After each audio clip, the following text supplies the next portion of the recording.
Assalamualaikum warahmatullahi wabarakatuh. Bismillahirrahmanirrahim. Alhamdulillahirabbil alamin. Wassalatu wassalamu ala asrofil anbiya wal mursalin wa ala alihi wa sahbihi ajma'in. Yang kami hormati Ibu Fenty Eka Nurulia, CGP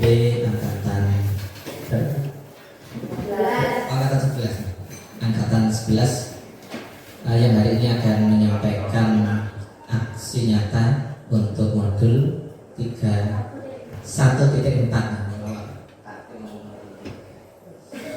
Modul 1.4 udah apa tuh?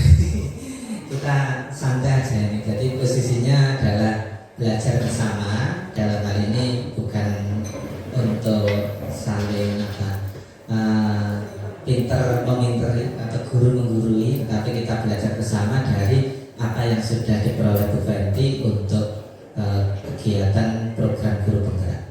Yang kedua, Bapak Ibu guru, kami yang kami hormati Bapak Ibu Dewan Guru yang berkenan hadir pada siang hari ini. Semoga panjenengan semua yang hadir dapat pulang setelah ini memperoleh ilmu yang bermanfaat.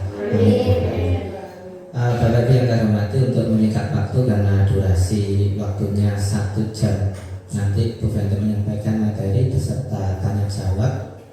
Langsung saja kepada Ibu Fenty Eka Nurulia menyampaikan paparan tentang budaya positif. Kepada Ibu Fenty, disilakan. Saya mohon izin di bawah Bu Fenty. Assalamualaikum warahmatullahi wabarakatuh. Waalaikumsalam warahmatullahi wabarakatuh.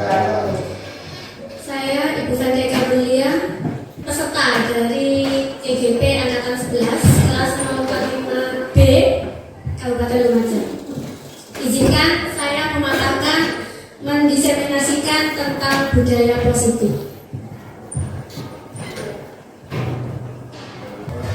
Adapun agenda hari ini, yang pertama pembukaan, pertanyaan pemantik, capaian yang akan kita peroleh nantinya, eksplorasi konsep, tanya jawab dan refleksi. Oke, Bapak Ibu. Nah, sekarang kita coba. Saya punya waktu 30 detik untuk Bapak Ibu duduk berdampingan yang sudah punya pasangan satu. Nah, Bu Novi dengan Bu Emi, Bu Nur dengan Bu Tina, Bu ini dengan Bu Eva. Oke, kita coba dalam waktu 30 detik. Oke, aturan mainnya, pilih satu teman yang duduk berdekatan, nggak usah jauh-jauh. Ya.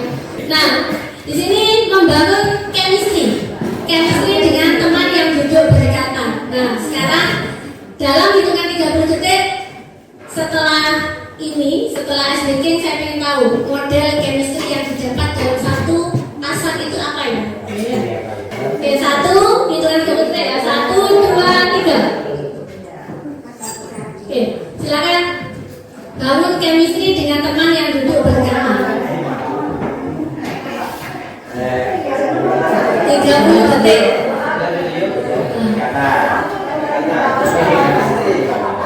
Bangun chemistry.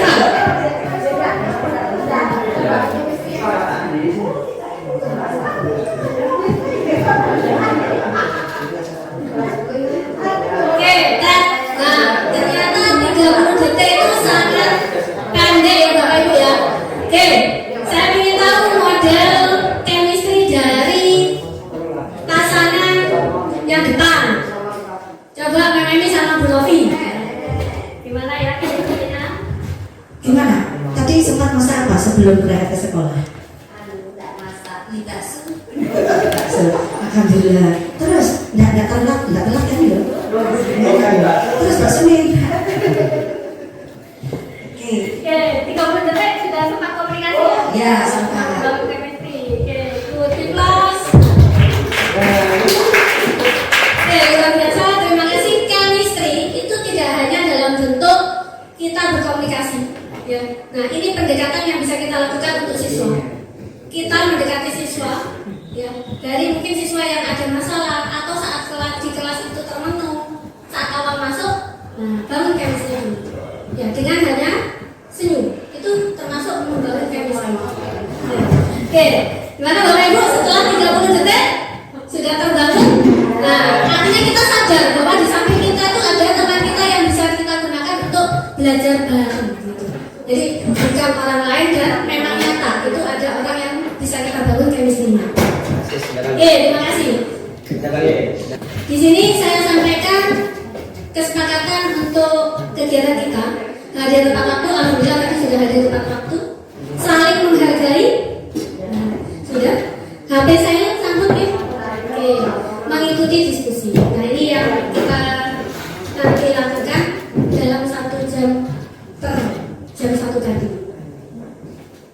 Oke, nah ini kita mulai dari pertanyaan pemantik Bapak Ibu. Sebagai seorang guru, jika Bapak Ibu ditanya oleh kepala sekolah, apa yang Anda ketahui tentang budaya positif? Dan beliau hanya memberi waktu 2 menit. Penjelasan apa yang Ibu Bapak akan sampaikan dalam 2 menit tersebut? Nah. Salam. Oke. Kebiasaan. Salam. Salam, kebiasaan. Senyum. Senyum. Apa? 5X. Kebiasaan yang harus kita lakukan tepat waktu ini itu adalah budaya positif. Oke, tepat waktu. Ya. Oke. Banyak hal yang bisa diungkapkan dalam budaya positif. Apakah hal yang diungkapkan tadi itu semuanya kategori budaya positif? Nah, bagaimana bisa kita bentuk budaya positif? Nah, kita di sini sharing ya Bapak Ibu. Oke, capaian dari diseminasi ini harapannya nanti kita sebagai guru memahami pentingnya mengetahui kebutuhan belajar dan lingkungan yang memfasilitasi seluruh individu di sekolah agar dapat meningkatkan kompetensinya secara aman dan nyaman. 2. Guru mampu menggerakkan komunitas sekolah untuk bersama-sama mengembangkan dan mewujudkan visi sekolah yang berpihak pada murid dan berlandaskan nilai-nilai kebajikan universal. Ini capaian umumnya yang nantinya akan kita capai. Yang capaian khusus saya bacakan di sini. Yang pertama, mendemonstrasikan pemahaman guru mengenai konsep budaya positif yang di dalamnya terdapat konsep perubahan, paradigma, stimulus respon, dan teori kontrol. 3. Teori motivasi perilaku manusia, motivasi internal dan eksternal, keyakinan kelas, hukuman dan penghargaan, 5. Kebutuhan dasar manusia, 5. Posisi kontrol sebagai guru, dan segitiga restitusi. Selanjutnya, menerapkan strategi disiplin positif yang memerdekakan murid untuk menciptakan ekosistem sekolah aman dan berpihak pada murid. Selanjutnya, menyusun langkah-langkah dan strategi aksi nyata yang efektif dalam mewujudkan kolaborasi dengan seluruh pemangku kepentingan sekolah agar tercipta budaya positif yang dapat mengembangkan karakter murid. Bersikap reflektif dan kritis terhadap budaya di sekolah dan senantiasa mengembangkannya sesuai kebutuhan sosial dan murid. Nah, bagaimana lingkungan yang aman dan nyaman itu Bapak Ibu jika berbasis pada disiplin positif di sekolah? Nah, kita lihat di sini. Sekolah yang kita cita-citakan ini harapannya pembelajaran berpusat pada murid. Selanjutnya didukung dari iklim sekolah yang aman, inklusif, dan merayakan kebinekaan. Nah, untuk pendidiknya, pendidik reflektif, gemar belajar, berbagi, dan berkolaborasi seperti yang kita lakukan saat ini Bapak Ibu. Kita selaku pendidik senantiasa mau untuk saling belajar, saling berbagi, dan berkolaborasi dengan era saat ini. Jadi kita mengikuti kodrat alam dan kodrat zaman murid kita. Oke, topik-topik yang akan kita pelajari kali ini. Yang pertama, disiplin positif dan nilai-nilai kebajikan universal. 2. Teori motivasi, hukuman, penghargaan, restitusi, dan keyakinan kelas. 3. Kebutuhan dasar manusia dan dunia berkualitas. 4. 5 posisi kontrol. Dan yang terakhir, segitiga restitusi. Nanti ada contoh yang sempat saya buatkan videonya. Materi yang pertama, disiplin positif dan nilai-nilai kebajikan universal. Nah, coba kita lihat tabel ini. Antara stimulus respon dan teori kontrol, ini ada terjadi perubahan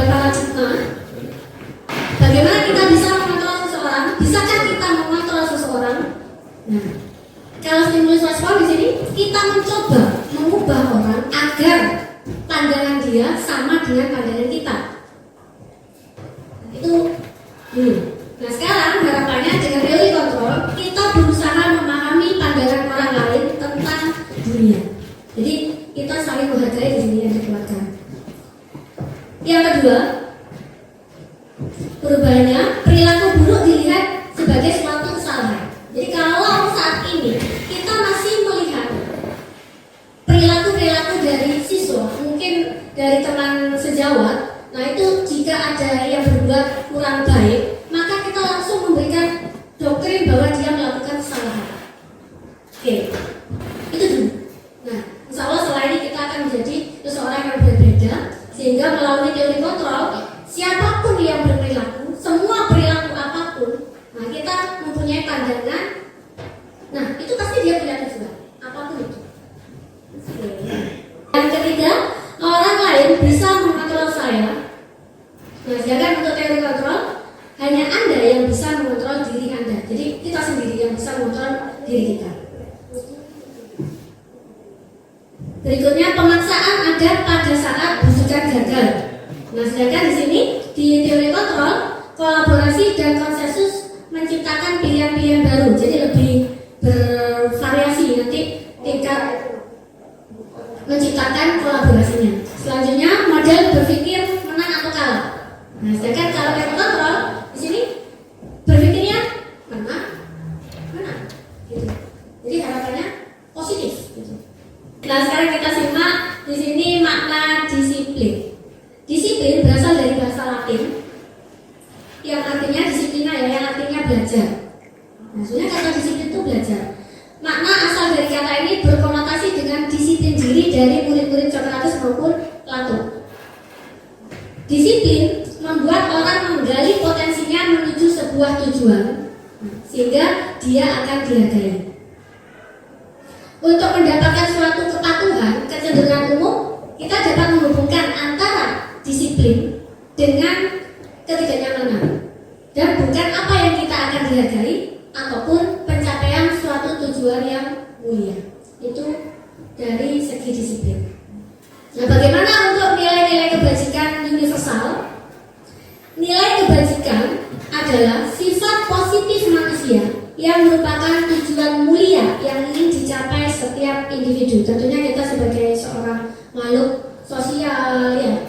Nah, dan kita harus hablumillah hablumil nas. Nah, maka kita juga harus bersikap mempunyai nilai-nilai kebajikan. Jadi nilai-nilai positif setiap manusia itu pasti ada karena mempunyai tujuan mulia.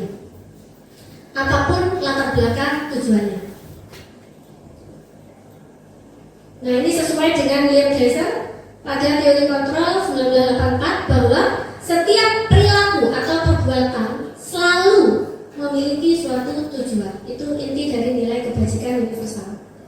Sama juga dengan Jerry Clausen 1998. Kurang lebihnya nilai-nilai kebajikan yang diyakini, nah, ini sesuai dengan motivasi intrinsiknya yang terbangun sehingga menggerakkan motivasi dari dalam dan nantinya dapat mencapai tujuan mulia yang diharapkan. Nah, ini yang sudah familiar dengan kita, nilai-nilai kebajikan universal. Nah, ini yang Purmer galakkan, yaitu yang kita kenal dengan profil pelajar Pancasila. Yang pertama, beriman bertakwa kepada Tuhan Yang Maha Esa dan berakhlak mulia. 2. Mandiri. 3. Bernalar kritis. 4. Berkebinekaan global, bergotong royong dan kreatif. Selanjutnya, eksplorasi konsep yang kedua mengenai teori motivasi, hukuman dan penghargaan dan restitusi. Nah, ini sekarang bisa dijawab dengan setuju atau tidak setuju. Yang pertama, hukuman di sekolah dapat mendisiplinkan anak. Bagaimana Bapak Ibu? Setuju atau tidak setuju? Jawabannya hanya Tidak setuju. tidak setuju? Tidak. Oke. Yang kedua, pemberian hukuman dengan hal positif seperti membaca atau membersihkan halaman sekolah dapat meningkatkan disiplin anak. Setuju. Tidak setuju. Tidak setuju. Yang benar bersihkan diri. Oke, bagaimana yang kedua? Pemberian hukuman dengan hal positif. Ini satu kalimat, jadi satu kalimat ini dijawab dengan cukup menjawab setuju atau tidak setuju. Yang nomor 2 setuju. Kalau membacakan halaman dan membaca ya saya tapi kan membaca. Oke, nah harus menjawab satu aja, setuju atau tidak setuju. Tidak Yang setuju. menjawab Tidak setuju gara-gara Anda itu membacakan halaman. ya. Oke, nanti kita ulas. Yang ketiga, memberi penghargaan dapat meningkatkan motivasi belajar anak. Setuju. Sangat setuju. Oke, malah ada yang jawab sangat setuju. Oh, iya. Nomor 4, membuat anak merasa bersalah, memberi dampak lebih ringan dibandingkan menghukum. Tidak setuju. Setuju. Membuat anak merasa bersalah, Setuju. memberi dampak lebih ringan dibanding menghukum. Ya, Tidak setuju semua. Tidak setuju. sudah mulai berkembang ya. Iya. Kita lihat teori motivasi perilaku manusia ya. Yang pertama, untuk menghindari ketidaknyamanan atau hukuman, apa yang akan terjadi apabila saya tidak melakukannya, itu merupakan motivasi eksternal. Selanjutnya 2, untuk mendapatkan imbalan dari orang lain, apa yang akan saya dapatkan apabila saya melakukannya. Tadi yang pertama tadi ya, apa yang akan terjadi apabila saya tidak melakukan sesuatu. Misalkan saya kayak tadi urutannya permasalahan tadi, jika saya tidak melakukan, apa yang terjadi? Nah, ya, terus yang kedua, apa yang akan saya dapatkan apabila saya melakukannya, jika memberikan hukuman atau memberikan penghargaan tadi. Ketiga, untuk menghargai diri sendiri, saya akan menjadi orang seperti apa bila saya melakukannya. Jadi ini yang selalu akan ada dalam perilaku kita. Ada 3 hal. Setiap kita melakukan suatu perilaku, pasti kita 3 hal ini. Apa yang terjadi apabila saya tidak melakukan? Apa yang akan saya dapatkan jika saya melakukan? Nah, untuk menghargai diri saya, nah, saya akan menjadi orang yang seperti apa bila saya melakukan. Nah, sekarang menurut kacamata Ki Hajar Dewantara, merdeka itu artinya tidak hanya terlepas dari perintah, akan tetapi juga cakap buat memerintah diri sendiri.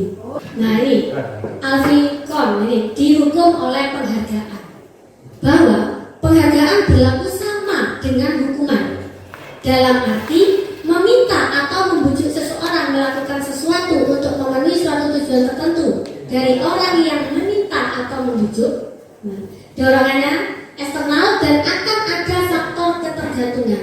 Beberapa dampak dari pemberian penghargaan. Ya, tadi kan ada beberapa dampak ya tadi ya. Memberi penghargaan semuanya katanya setuju supaya untuk motivasi. Nah, di sini Alfie Kohn, hukuman ataupun penghargaan itu nilainya sama, akan menimbulkan suatu faktor ketergantungan. Jadi artinya tidak berasal dari diri sendiri. Pengaruhnya bagaimana? Pengaruh jangka pendek, jangka panjang. Nah ternyata penghargaan itu suatu saat dia dapat merusak hubungan. Nah ini Bapak Ibu tentunya punya argumen atau punya contoh-contoh yang nantinya yakin bahwa penghargaan itu nantinya dapat merusak hubungan juga. Penghargaan menurunkan kualitas. Nah contohnya apa? Kalau kita sebagai guru, untuk menjadi guru yang berprestasi dengan dasar kepala sekolah memberikan hadiah atau reward, maka jika kondisi yang tidak ada panas ini, sekolah tidak punya daya untuk memberikan dana, memberikan penghargaan, maka seorang guru itu jika dengan komitmen kepingin dapat penghargaan dari kepala sekolah, akibat kepala sekolah tidak ada dana untuk memberikan penghargaan, nah, otomatis dia tidak sadar dengan sendirinya untuk berprestasi, otomatis lama-lama akan turun kualitasnya karena tujuannya adalah penghargaan. Nah, yang lebih mematikan lagi nih, penghargaan mematikan kreativitas. Kalau tidak diberi reward, tidak diberi hadiah, ide kreatif malah tambah tidak muncul. Jadi akan muncul kalau diberi ide kreatif. Ya. Selanjutnya, penghargaan mengurangi motivasi intrinsik. Nanti kita pelajari lebih lanjut.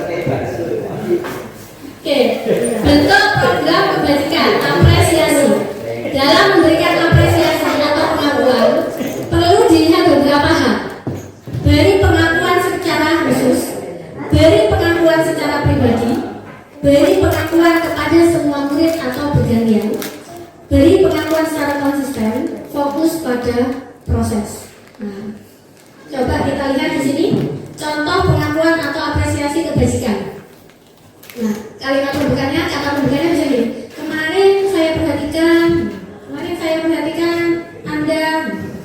Nilai kebajikannya bisa berupa rasa empati. Situasinya pada saat menolong murid baru di kelas kita. Jadi kalau ada siswa baru, nah kita bilang, kemarin saya perhatikan kamu seperti ini. Gitu. Nah, ada rasa empati. Gitu. Nah, situasi yang kedua, pada saat kamu membantu teman-temanmu di tugas kelompok, nah itu muncul saya menghargai. Nilai kebajikannya kepedulian. Jadi besar sekali kepedulianmu. Jadi diungkapkan.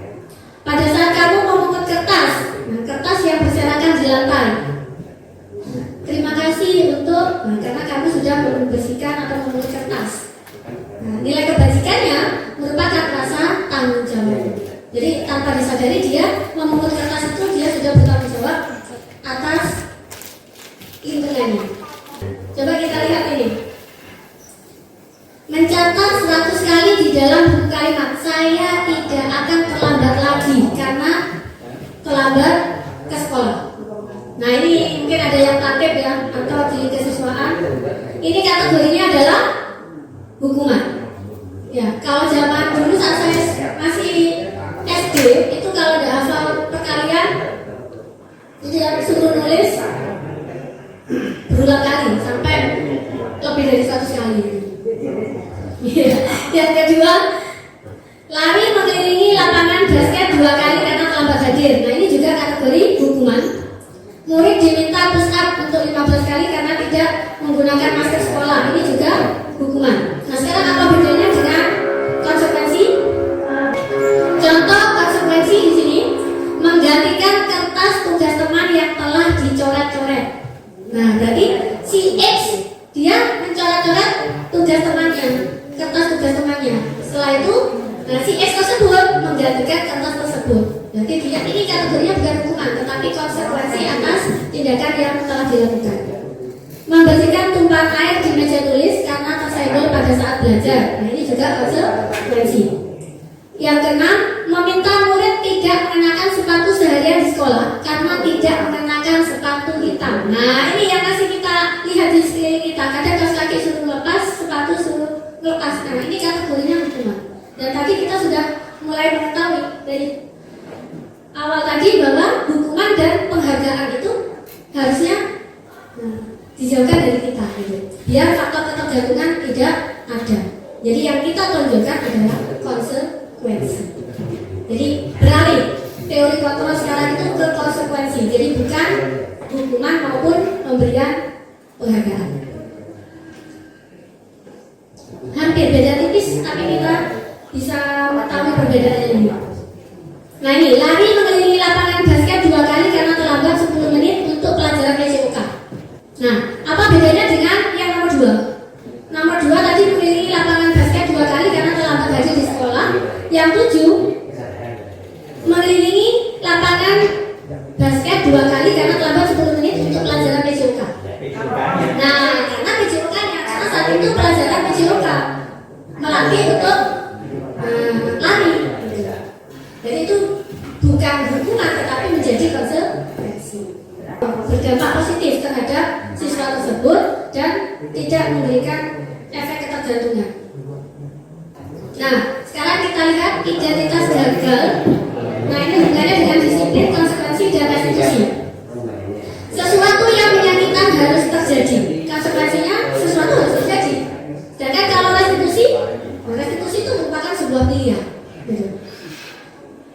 Selanjutnya, tidak nyaman untuk murid atau anak untuk jangka waktu panjang. Nah, konsekuensi tidak nyaman untuk murid atau anak untuk jangka waktu pendek. Nah, tetapi untuk yang restitusi berupa menguatkan murid atau anak dalam jangka waktu panjang. Jadi kita diarahkan setelah disiplin itu muncul konsekuensi, gitu ya. Sudah mengalihkan dari hukuman maupun penghargaan beralih ke konsekuensi. Nah ini nantinya imbasnya pada kita melakukan suatu restitusi. Nanti ada tahap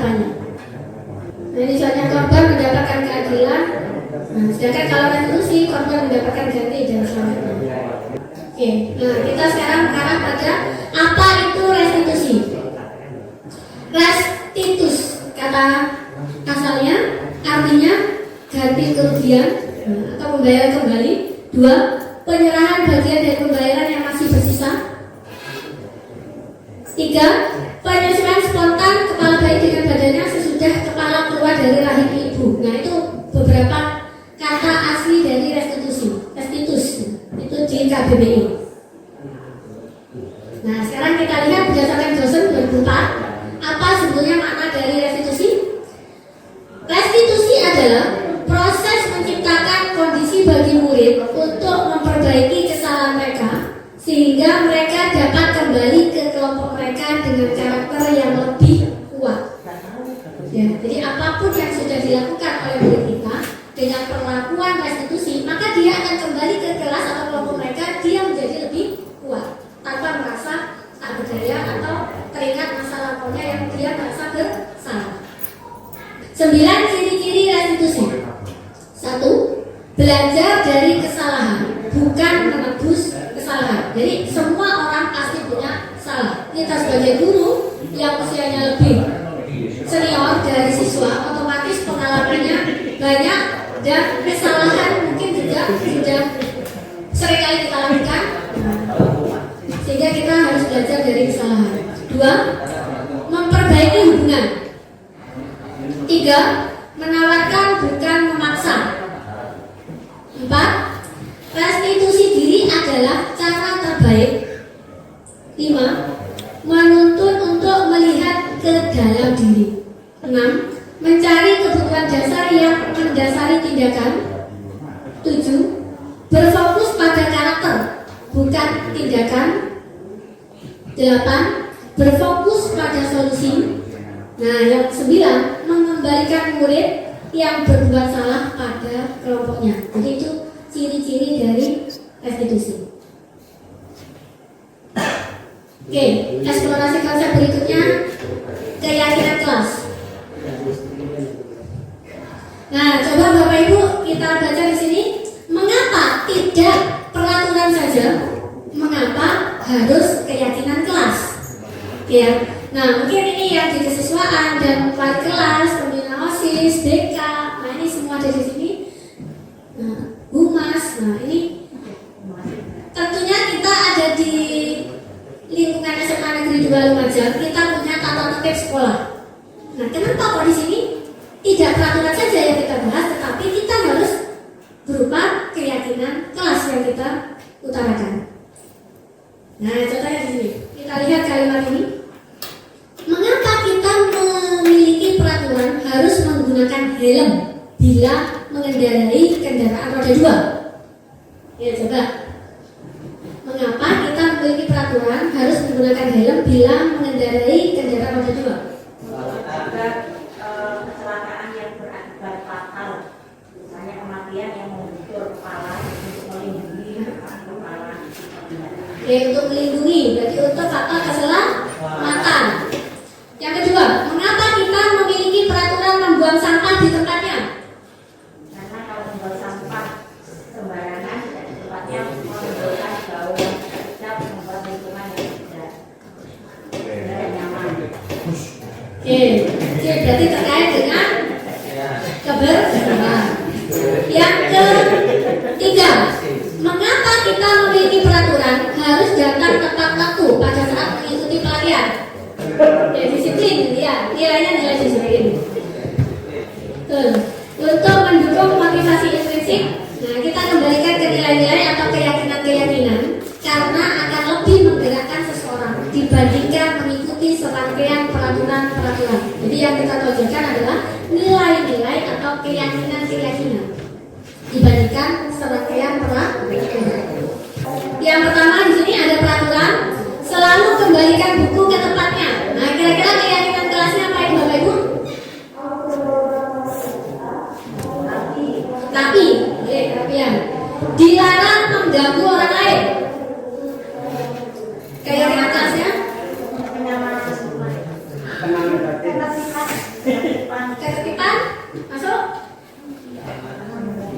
Kenyamanan bisa. Hadir di sekolah 15 menit sebelum pembelajaran dimulai. Disiplin, nilai disiplin. Dilarang melakukan kekerasan.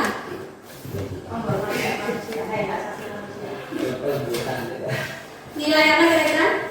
Dilarang melakukan kekerasan. Saling mengajari. Oke. Dilarang menggunakan narkoba. Kesehatan. Apa kesehatan? Nah, Kriminal. bergantian atau menunggu giliran. Antri. Bisa dari antri, budaya antri. Tertib. Ya. Gunakan masker. Kesehatan. Jangan berlari di kelas atau koridor. Keselamatan. Nah, lihat di sini, apakah jawabannya sesuai? Selalu kembalikan buku ke tempatnya.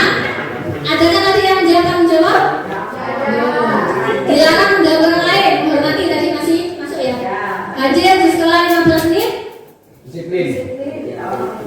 Berkomitmen. Ini ternyata karena kuncinya komitmen. Dilarang melakukan kekerasan. Ini masuk ya. Narkoba, masuk keselamatan. Bergantian atau menunggu giliran, menghormati tadi betul. Gunakan masker, kesehatan, betul. Jangan berlari di kelas atau koridor, keselamatan. Itu nilai keselamatan yang tadi belum muncul ya. Oke, nah ini kalau di matematika namanya apa ini? Subset. Nah, berarti masuk ke himpunan bagian. Oke. Nah, coba di sini berarti bagian paling mendasar apa? Peraturan kelas. Oke, sip. Dari peraturan kelas, contohnya tadi peraturan kelas apa? Membuang sampah pada tempatnya. Oke. Nah sekarang yang lebih nilainya lebih tinggi lagi apa? Keyakinan kelas. Jadi bukan berupa peraturan, tapi yang membuang sampah pada tempatnya. Berarti supaya jadi keyakinan kelas, membuang sampah pada tempatnya. Pentingnya menjaga kebersihan. Jadi kalimatnya bukan kalimat perintah. Jadi kalau peraturan kelas ini utamanya adalah berupa kayak tata tertib. Tata tertib sekolah itu kan sudah dari pusat berupa dilarang menggunakan apa biasanya listrik gitu ya. Dilarang menggunakan HP dalam pembelajaran. Itu kan dilarang gitu. Itu peraturan. Nah kalau keyakinan berarti diubah menjadi kalimat positif. Nah kalimat positifnya seperti yang Pak Isan tadi. Untuk membuang sampah tadi apa Pak Isan? Berarti pentingnya menjaga kebersihan, pentingnya disiplin, hormat gitu. Nah, kalau misalnya ada siswa yang ngantuk di kelas, dilarang ngantuk kan ya, dilarang tidur di kelas, itu peraturan. Ya. Oke, dari keyakinan kelas membentuk suatu lingkungan menjadi positif. Nah tadi satu kasus tadi apa? Peraturan kelas atau peraturan sekolah boleh buang sampah pada tempat, dilarang buang sampah pada dilarang sembarangan, dilarang buang sampah sembarangan atau buang sampah pada tempatnya. Dilarang membuang sampah. Keyakinan kelasnya nilai kebersihan tadi ya, kebersihan sebagian dari iman. Lingkungan positif. Dan kalau siswa, kalau lingkungannya itu sudah membudaya bahwa dia sudah sadar akan membuang sampah pada tempatnya, maka kalau semua sudah berkarakter seperti itu, nah itu sudah akan muncul budaya. Kalau sudah berulang-ulang itu membentuk suatu budaya positif. Tapi kalau hanya berupa tulisan dan belum dijalankan, itu masih peraturan. Jadi itu. Oke, ini kalimat yang positif seperti ini Bapak Ibu. Jadi kalau yang tadi awalnya berupa peraturan, sekarang dibentuk suatu kesepakatan kelas. Contohnya, kami guru dan murid yang saling menyayangi. Apakah yang B? Kami murid yang semangat belajar. C. Kami murid yang peduli dengan teman-teman. Nah kira-kira yang cocok yang mana di antara tiga ini?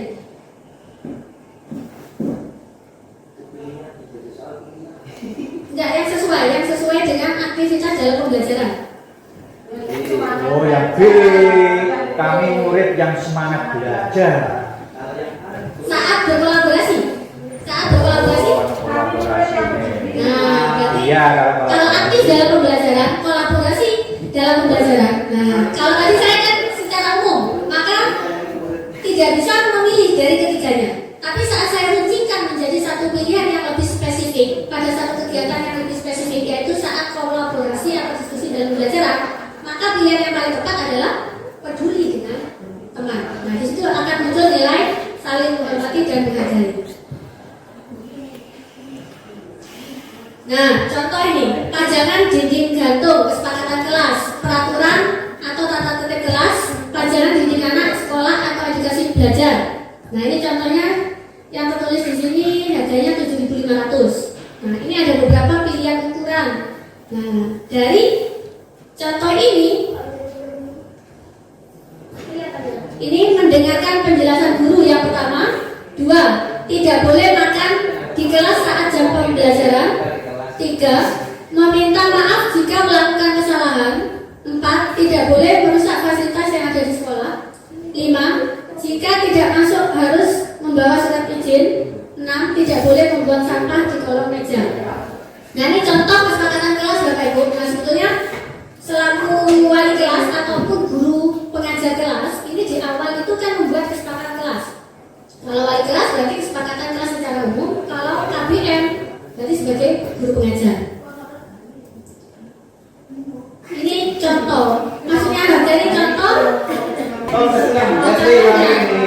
Nah, ini ceritanya gini Bapak Ibu. Ceritanya ini forum diskusi di kelas. Terus siswa-siswa itu membuat bentuk kesepakatan kelas kayak gini. Terus kalau menawar, oh ini mungkin kalau beli di Shopee atau apa ini harganya segini ya. Terus pilihan warnanya ini. Nah, ini kan merupakan salah satu tahapan dalam berkomunikasi tentang kesepakatan kelas. Jadi bukan kita yang mendoktrin ini yang harus disepakati, tapi hadirkan siswa untuk mengungkapkan apa yang perlu.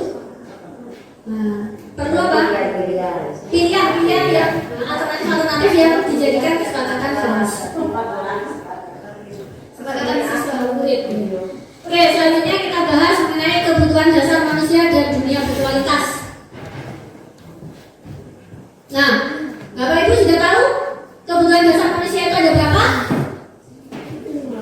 Ada 5. Yang paling mendasar yaitu survival. Ya, bertahan hidup. Jadi semua pasti ingin mempertahankan hidup. Yang kedua, ingin memperoleh kasih sayang, ingin memperoleh kesenangan, kebebasan, dan mungkin kalau penguasaan itu sudah jiwa ranah pimpinan ya, penguasaan, power. Oke, contoh perilaku siswa. Memukul teman yang menghinanya. Ini ya, kebutuhan yang mungkin berusaha dipenuhi, memukul. Berarti apa? Dia merasa punya power. Ada yang kasus siswa kayak gini ya? Pernah ya yang dia memukul teman yang menghina. Jadi artinya dia punya kekuatan, punya power. Saya merasa tidak bersalah. Kenapa kamu menghina aku? Pertanyaan pada siswa. Apakah ada cara untuk memenuhi kebutuhan kekuasaan tanpa melakukan kekerasan? Contoh yang kedua, perilaku siswa menyebarkan gosip teman sekelas. Nah, ini sering nih.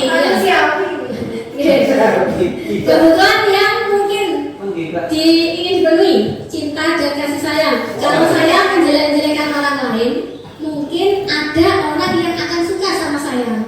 Apakah begitu? Ya. Merasa lebih baik. Pertanyaan pada siswa, kebutuhan cinta dan kasih sayang tanpa merusak reputasi orang lain? Ada. Ada cara? Ada ya. Selanjutnya, perilaku siswa menjatuhkan teman saat teman sedang berjalan di lorong sekolah. Merasa senang? Hanya bercanda gitu ya. Nah, anak-anak kan gitu sekali. Selanjutnya, perilaku siswa mengganggu di kelas. Nah, ini apa? Kebebasan, merasa bebas ya.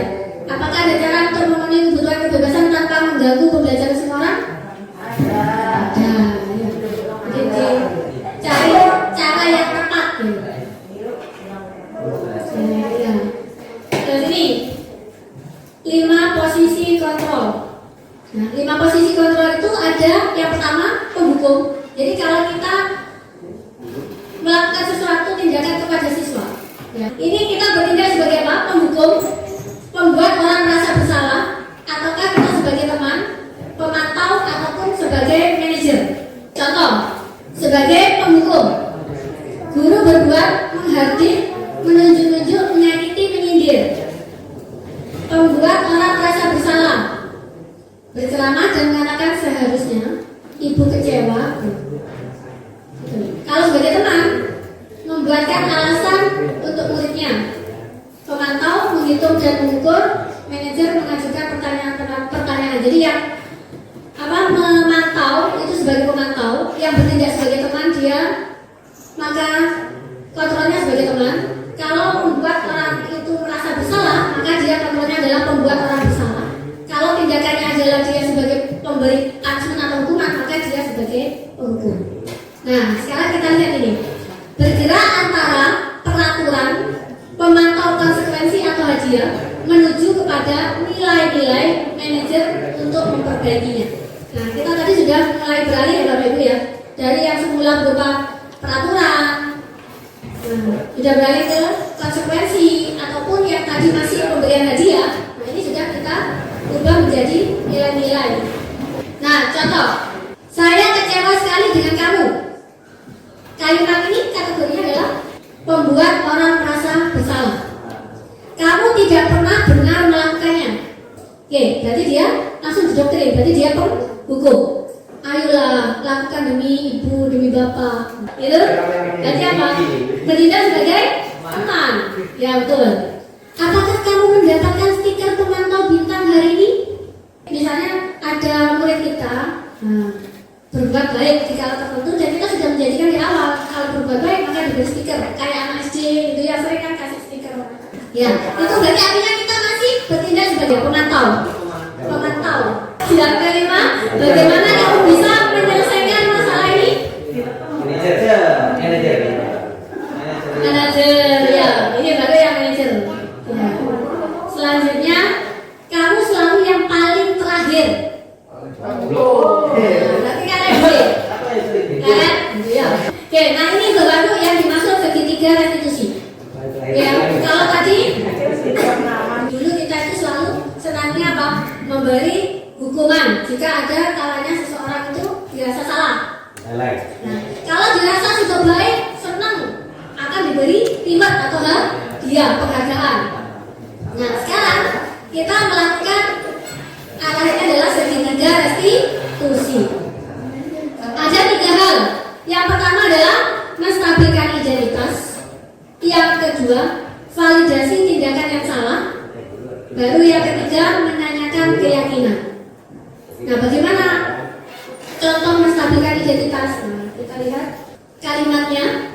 Untuk membuat anak yang merasa gagal karena berbuat salah menjadi positif terhadap dirinya, guru berkata, nah, berbuat salah itu hal manusiawi.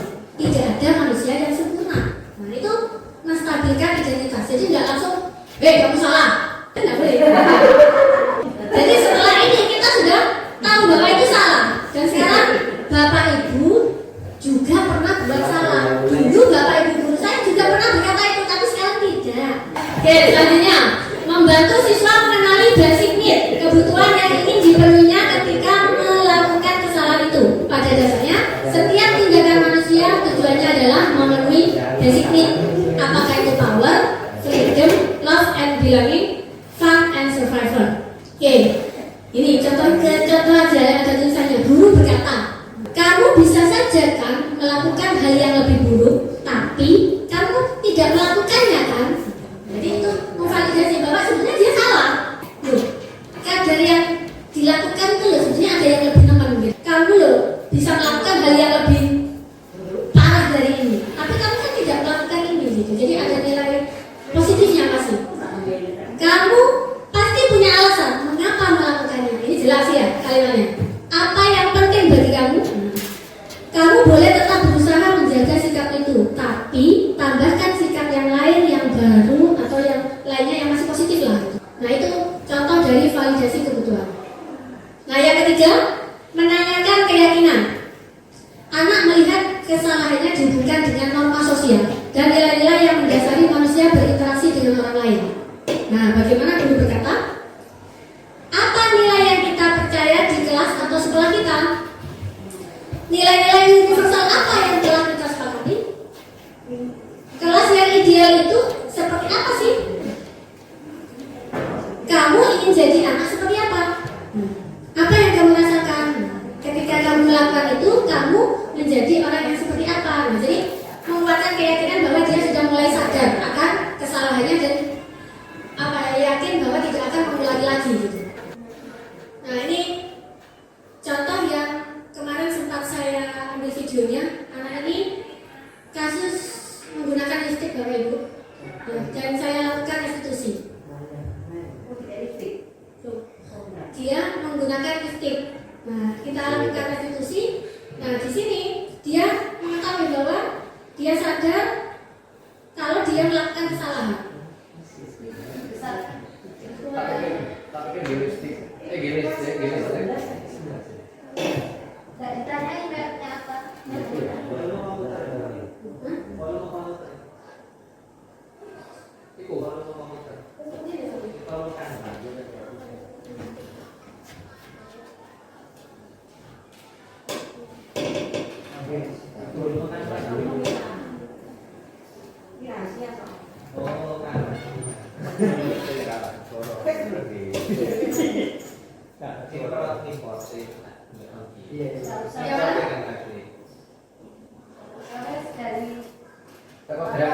Gerakan Ini aja yang buka tulisan.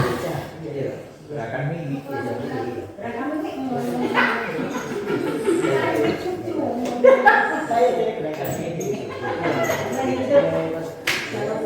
Oke, ini dialognya aja. Bisa terbaca.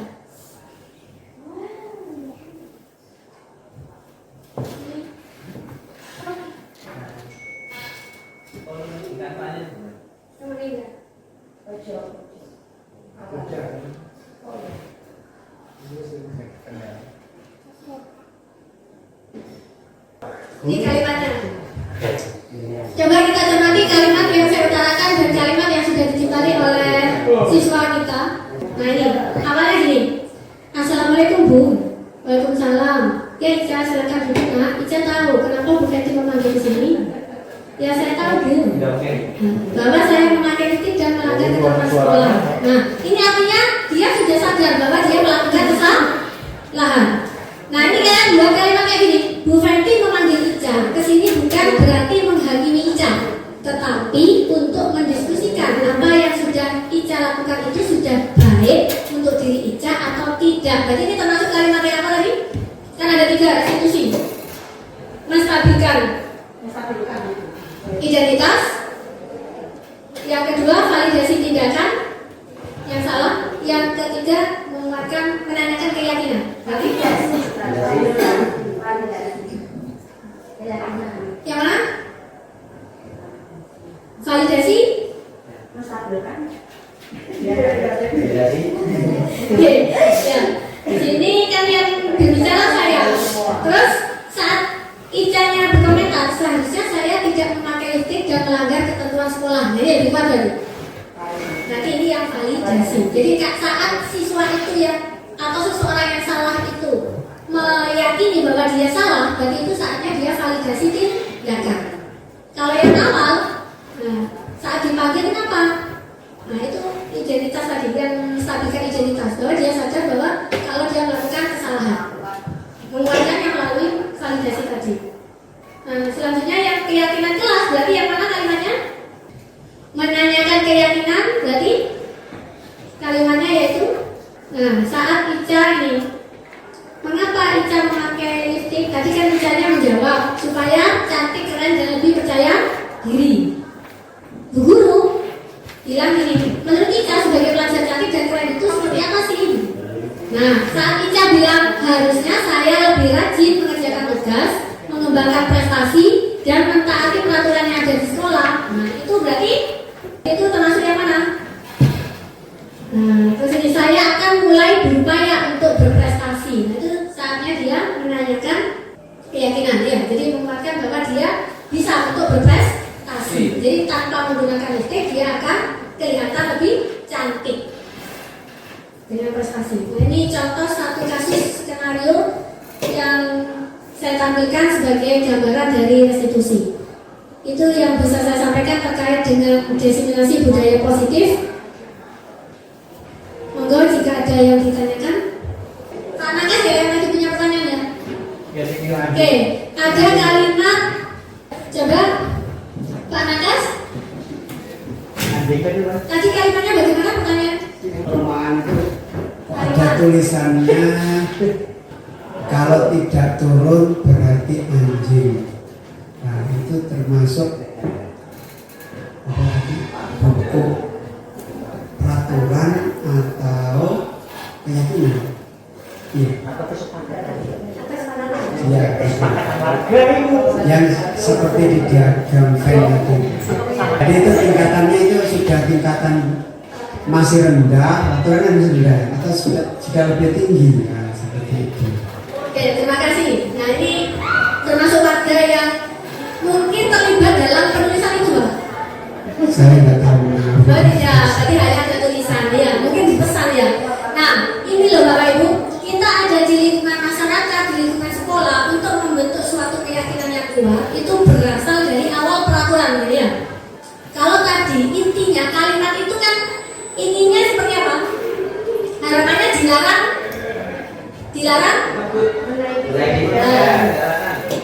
menaiki kendaraan masuk gang. Dari situ jalan sempit, banyak anak yang main, anak kecil main di situ, mungkin gitu ya. Cuman kalimatnya kalau seperti itu kan kalimat tidak etis. Ya, jadi seakan-akan tidak memanusiakan manusia. Nah, bagaimana Bapak Ibu? Apakah bisa kita kategorikan ini merupakan kesepakatan warga? Normal. Jangan sampai ada di sekolahnya. Gitu. Ya. Apa? Masuk lagi?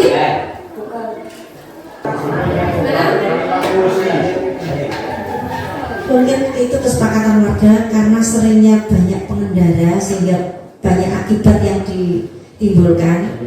Dengan peraturan yang pertama lebih lunak, akhirnya timbullah kesepakatan warga untuk membuat peraturan yang lebih keras lagi, terutama di kalimat. Itu saja. Ya. Oke, terima kasih. Nah, bagus sekali pendapat dari Bu Emi tadi sekaligus menjawab dari pertanyaan Pak Nakas. Di mana dia ragu sebenarnya, kok ini ada kalimat yang benar-benar kasar gitu. Tapi dengan kalimat kasar itu justru malah banyak yang taat dari yang sebelumnya menggunakan kalimat-kalimat positif. Nah itu sebetulnya untuk merumuskan kesepakatan Bapak Ibu. Nah ini biasanya dirapatkan, disosialisasikan. Nah namun kalau ini adanya di suatu gang, berarti kan yang masuk di gang itu bukan warga di situ masalahnya. Nah, jadi bukan warga di situ. Jadi biasanya kesepakatan ini muncul dari suatu rapat, didiskusikan bareng. Nah, dijadikan dari peraturan, dari kesepakatan. Dari kesepakatan muncul keyakinan. Nah, keyakinan yang positif itu membentuk suatu lingkungan yang positif yang nantinya menjadi budaya yang positif. Itu yang alur yang benar. Tapi yang tadi itu sebetulnya kalau saya sendiri pribadi kok kurang sepakat bahwa itu masuk dalam suatu kategori kesepakatan karena adanya itu bukan melalui suatu forum. Jadi hanya berupa teguran ya atau warning. Tapi ya nggak bisa kita gunakan juga gitu ya. Oke, mungkin sebaiknya saran saya menggunakan kalimat yang positif saja. Jadi sehingga keyakinan yang positif itu akan menjadikan suatu budaya yang positif dan menjadi lebih bermakna. Ya mungkin Pak Wahyudi bisa memberikan ini arahan biar nggak salah konsep.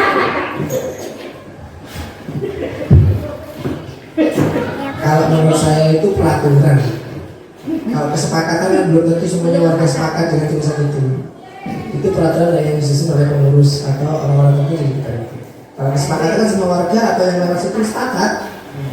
Nah ini biasanya yang membuat kalimat-kalimat itu melalui forum RW gitu ya. Nah tapi kalau ini sudah sesuai kesepakatan maka itu muncul kesepakatan.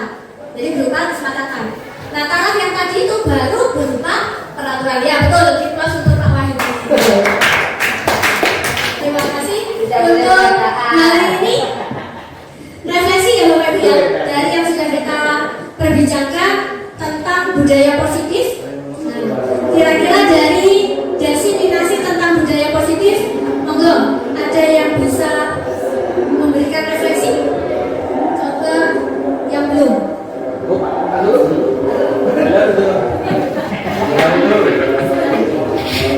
Terima kasih kesempatannya Bu Fenty. Ya. Jadi dari apa yang sudah disampaikan Bu Fenty tadi tentang budaya positif, kemudian yang paling saya ingat sampai sekarang adalah mungkin kita tidak boleh memberikan hukuman ataupun penghargaan ke murid, ya. Sehingga anak itu diharapkan memiliki atau tercipta budaya positif dari dirinya sendiri sesuai dengan keyakinan yang dia miliki, sehingga pada akhirnya apapun yang dilakukan itu dari dalam dirinya dan akan dilakukan selama-lamanya tanpa adanya karena takut hukuman ataupun ingin dihargai gitu. Jadi memang normal itu yakin dari dirinya itu yang bagus untuk dirinya sesuai dengan yang diyakini. Jadi tidak takut dihukum ataupun tidak ingin mendapat penghargaan. Terima kasih. Wassalamualaikum warahmatullahi wabarakatuh.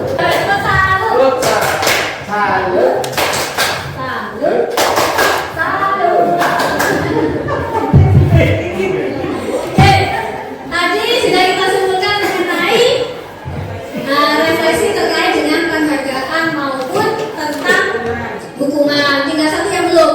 Ya, yang tadi ada contohnya sudah kita perdebatkan kaitannya dengan ya mulai dari peraturan, kesadaran sampai muncul restitusi. Yuk, siapa?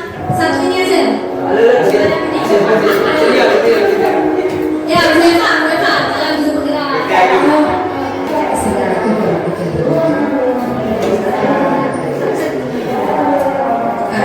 Kesimpulan yang saya ambil dari budaya positif itu tadi adalah bahwa budaya positif itu berakarnya dari peraturan yang akhirnya menjadi sebuah kesepakatan bersama yang nantinya akan menjadi sebuah keyakinan yang akan bisa dilakukan secara terus-menerus, sehingga ini yang akan menimbulkan budaya yang sangat positif untuk diri sendiri. Intinya sesuatu itu tidak langsung terjadi, tapi mulai ada tingkatan-tingkatannya seperti itu. Semuanya perlu berproses. Terima kasih. Oke, terima kasih. Keren. Itu tugasannya selaku guru BK. Kamu keren.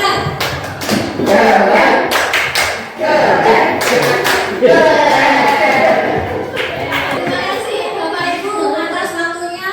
Kita simpulkan yang pertama tadi oleh Bu Eva. Tadi hampir sama ya, kebetulan ini ya yang menyimpulkan penghargaan dan hukuman.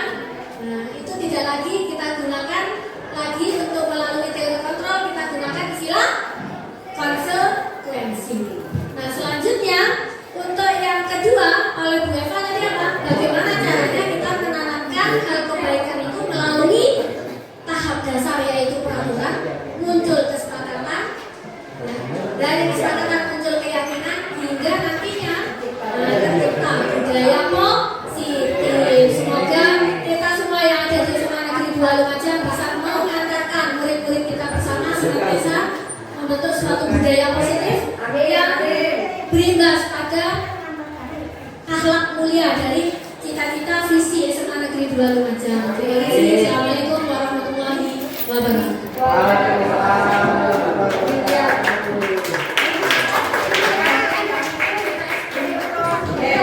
Jadi beri aplaus yang meriah atas materi yang disampaikan. Untuk mengakhiri kegiatan kita bersama atas ilmu yang diberikan tadi semoga bermanfaat. Mari kita baca hamdalah bersama-sama. Alhamdulillah.